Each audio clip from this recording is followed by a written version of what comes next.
This past Friday, a three-judge panel for the United States Court of Appeals for the District of Columbia ruled that Donald Trump is not, in fact, immune from lawsuits brought against him by injured Capitol police officers during the Capitol riot. This is now the third time, three times in the year 2023, that Court of Appeals told Donald Trump, you are not immune from being sued in civil court for what you did during that Stop the Steal rally speech. This is big, and this goes way beyond just these civil lawsuits.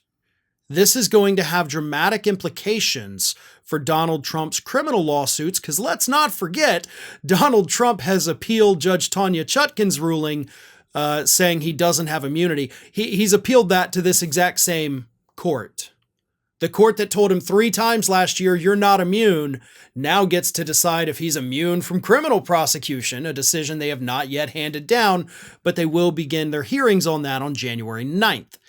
Given what they told him three times last year, I don't think they're going to say, yeah, you're immune from criminal prosecution. And here's why. Look at the words that they used in their ruling telling him he is not immune from this civil lawsuit. Here's what they said. This is the chief judge of that appellate court. Whether President Trump's actions involve speech on matters of public concern bears no inherent connection to the essential distinction between official and unofficial acts. When a first-term president opts to seek a second term, his campaign to win re-election is not an official presidential act. The office of the presidency as an institution is agnostic about who will occupy it next, and campaigning to gain that office is not an official act of the office.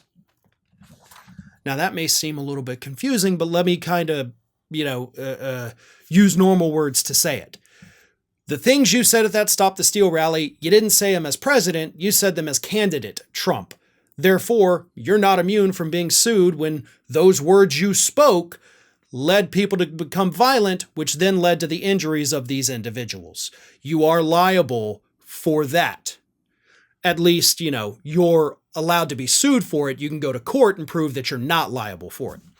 So you don't have immunity because you were running for office, and the office of the presidency doesn't care who sits in it. It has certain rules, and candidates have certain rules. And that is why I say that this is going to come back to bite him when this court has to make the exact same decision about whether or not he can be criminally prosecuted. Donald Trump was not doing these things, sending the fake electors, coordinating with them, getting their fake certificates to Mike Pence. He wasn't doing that as president of the United States. Those were the actions of a candidate for president of the United States, and therefore he is not immune from criminal prosecution for violating the law to try to stay in office.